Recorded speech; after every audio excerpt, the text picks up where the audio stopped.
എല്ലാവർക്കും നമസ്കാരം. ഇന്ന് സോളാർ പാനൽ ഇൻസ്റ്റലേഷനെ കുറിച്ച് നമുക്കൊന്ന് നോക്കിയാലോ. ഇത് 5 കിലോവാട്ടിന്റെ സോളാർ പാനൽ ഇൻസ്റ്റലേഷൻസ് ആണ്. നമ്മുടെ എനർജി സോഴ്സ് ഇങ്ങനെ കത്തി നിൽക്കുകയാണ്. നമ്മൾ ജസ്റ്റ് പാനൽസ് വെച്ചിട്ട് ഇങ്ങനെ അതങ്ങി കളക്ട് ചെയ്താൽ മതി. ഏകദേശം 5000-ഓളം കറണ്ട് ചാർജ് ഉണ്ടായിരുന്നത് 200 സംതിങ് രൂപയായിട്ട് മാറിക്കഴിഞ്ഞു. ഇവിടെ മാത്രമല്ല, സർവ്വസാധാരണമായിട്ട് അപ്പുറത്ത് പുറപ്പുറത്തും ഇരിപ്പുണ്ട് 5 കിലോവാട്ട്. ഇവിടെയുണ്ട് 5 കിലോവാട്ട്. 5 കിലോവാട്ട് എന്ന് പറയുമ്പോൾ 540 വാട്ട്സിന്റെ 9 പാനൽസ് ഇരിപ്പുണ്ട്. ഏകദേശം 4.9 കിലോവാട്ട്. അതാണ് 5 കിലോവാട്ട് നമ്മൾ പറയുന്നത്. ഇത്രയും പാനൽസ് ഇതെല്ലാം വെച്ചിരിക്കുന്നത് ആങ്കർ പാനസോണിക്കിന്റെ ബ്രാൻഡ്സ് ആണ്. സൂര്യൻ വന്ന് നല്ല രീതിയിൽ റിഫ്ലക്ട് ചെയ്തുകൊണ്ടിരിക്കുകയാണ്. നമ്മൾ കിഴക്ക് തെക്കോട്ട് ഫേസ് ചെയ്തിട്ടാണ് വെക്കുന്നത്. മിനിമം ഒരു 11 ഡിഗ്രി ടു 15 ഡിഗ്രി ചരിവിൽ നമ്മൾ വെക്കണം.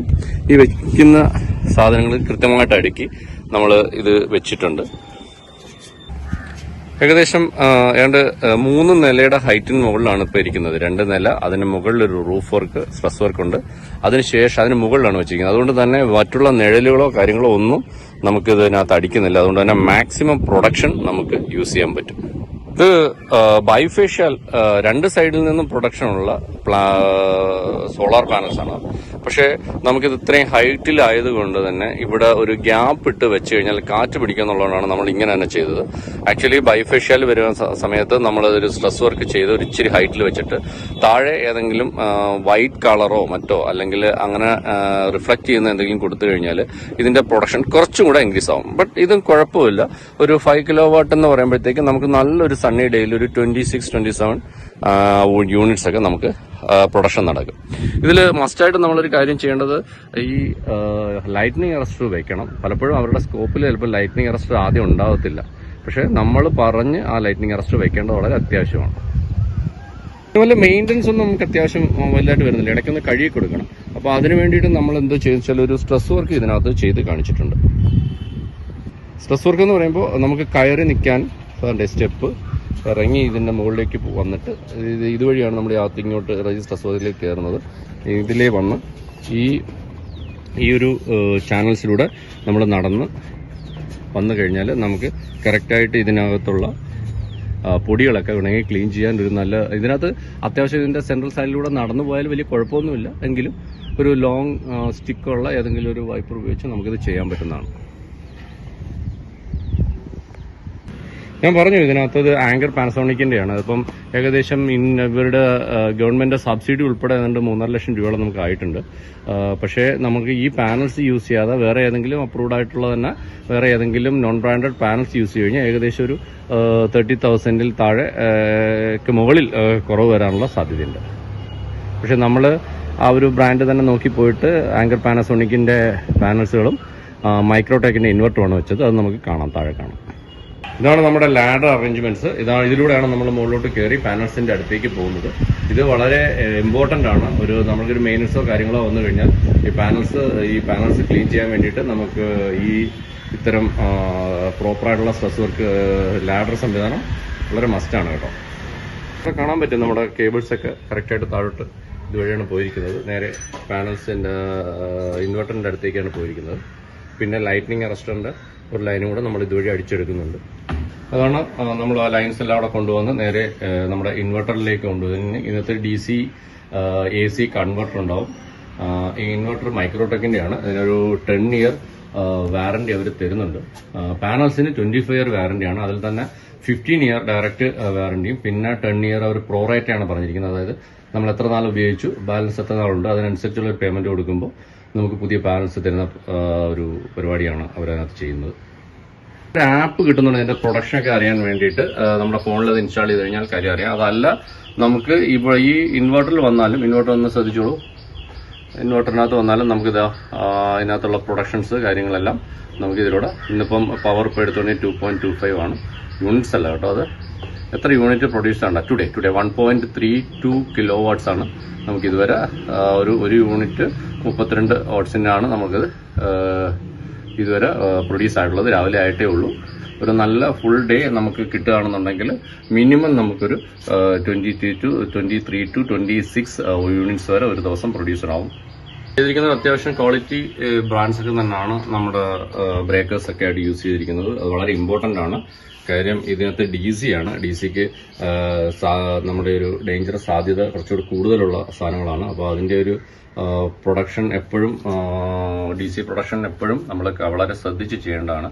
അതുകൊണ്ട് തന്നെയാണ് ഇത് ഒരുപാട് താഴേക്ക് നമ്മളിത് കൊണ്ടുപോകാതെ പാനൽസ് തൊട്ടിരിക്കുന്നതിന്റെ തൊട്ട് താഴെ തന്നെ ഇതിന്റെ ഈ ഇൻവെർട്ടറുകൾ വെച്ചിരിക്കുന്നത്. തൊട്ടടുത്ത നിലയിൽ ഒരുപാട് താഴെ കൊണ്ടുപോയി നമ്മൾ വെച്ചിട്ടില്ല. വെക്കൂട എന്നാണ് KCB-കാരും പറയുന്നത്. കാര്യം ഇത്രയും ലൈൻ നമ്മൾ വലിക്കുന്നത് അതിനകത്ത് അത്ര സേഫ്റ്റി എത്രത്തോളം ഉണ്ടെന്നുള്ളത് ഒരു പ്രശ്നമാണ്.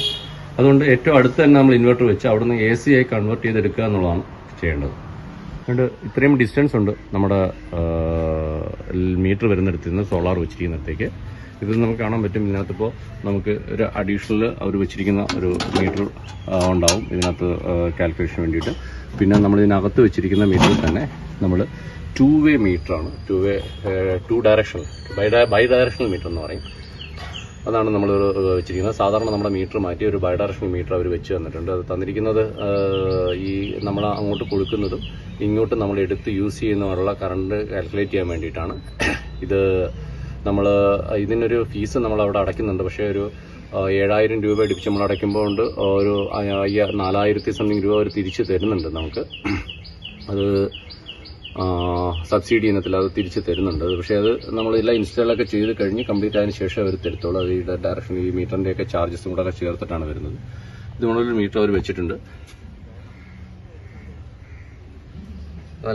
ഇതൊക്കെ നമ്മൾ KCB-കാർ തന്നെ ഡയറക്റ്റ് കൊണ്ട് വെച്ചിരിക്കുന്നതാണ്. നമുക്ക് ചിലത് മേടിച്ച് വയ്ക്കാൻ പറ്റും. പക്ഷേ അപ്പോഴും നമ്മൾ മീറ്റർ വാടക കൊടുക്കേണ്ട.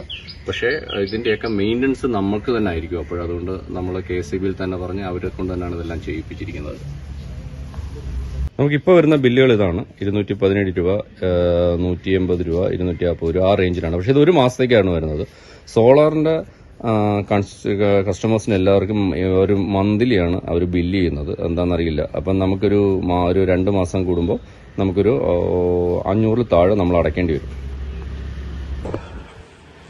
അപ്പോൾ പറഞ്ഞ പോലെ തന്നെ ഇതിനകത്തിപ്പോൾ നമുക്കൊരു 2 മാസത്തേക്ക് ഒരു 500 രൂപയാണ് നമുക്കിപ്പം അളവ് വരുന്നത്. ഏകദേശം 5,000 രൂപയോളം 4,000-5,000 രൂപയോളം വന്നിരുന്നതാണ്. ഒരു 10% താക്കാൻ പറ്റിയിട്ടുണ്ട്. അപ്പം ഇത് വെച്ച് നോക്കുകയാണെന്നുണ്ടെങ്കിൽ നമുക്ക് ഒരു 3 ഇയർ 4 ഇയർ കൊണ്ട് നമുക്ക് ഈ ഇൻവെസ്റ്റ്മെന്റ് നമുക്ക് മുതലാക്കാൻ പറ്റും. ഇനി ഇതിനൊക്കെ വളരെ 25 വർഷം വാറണ്ടി എന്ന് പറയുമ്പോൾ അത് നമുക്ക് കിട്ടുമെന്ന് തന്നെ പ്രതീക്ഷിക്കാം.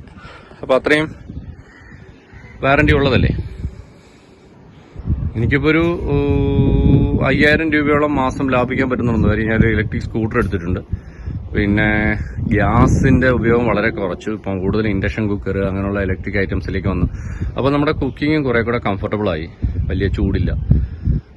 അടുക്കളയിലൊക്കെ സ്ത്രീകൾക്കൊക്കെ പെരുമാറാൻ കുറച്ചുകൂടെ എളുപ്പമുണ്ട്. അപ്പം സാധാരണ ഒരു 1.5 കുറ്റി ഗ്യാസ് ഒരു മാസം വേണ്ടിയിരുന്നിടത്ത് ഇപ്പോൾ ഒരു 3 മാസമൊക്കെ കൂടുമ്പോൾ ഒരു കുറ്റി ഗ്യാസ് മതി. അപ്പോൾ അതിൽ നിന്നുള്ളൊരു സേവിങ്സ് നമുക്ക് കാൽക്കുലേറ്റ് ചെയ്യണം.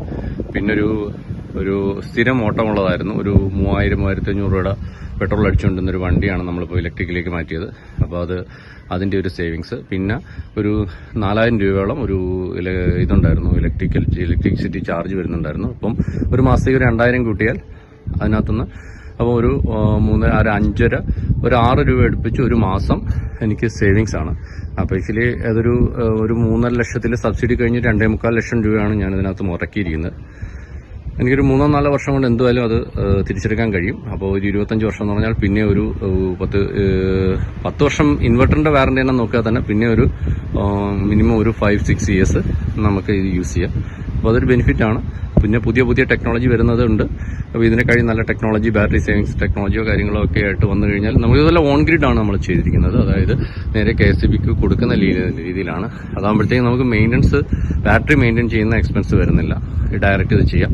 പക്ഷെ അതിൻ്റെ ഒരു ഡിസഡ്വാൻറ്റേജ് എന്ന് പറയുന്നത് കറണ്ട് ലൈനിൽ സപ്ലൈ ഉണ്ടാകാത്ത സമയത്ത് നമുക്ക് ഉണ്ടാകത്തില്ല. അപ്പോൾ അത് നമ്മൾ അഡീഷണൽ ഇൻവെർട്ടർ തന്നെ വെച്ചാൽ മാത്രമേ അതിന് പറ്റുള്ളൂ. പക്ഷെ ബാറ്ററി ഉപയോഗിക്കുകയാണെന്നുണ്ടെങ്കിൽ അങ്ങനെ ഒരു പ്രശ്നം വരത്തില്ല. പക്ഷേ ബാറ്ററി മെയിൻ്റനൻസ് നമ്മുടെ ഒരു പ്രശ്നമായിട്ട് മാറും. അപ്പോൾ എല്ലാവർക്കും അത്യാവശ്യം ഒരു ചെറിയ വിവരം കിട്ടിയെന്ന് വിചാരിക്കുന്നു. നമസ്കാരം. അപ്പോൾ back to the energy source ഇപ്പോൾ ഇവിടെ എത്തിയിട്ടുണ്ട് സംഭവം. Okay, thank U.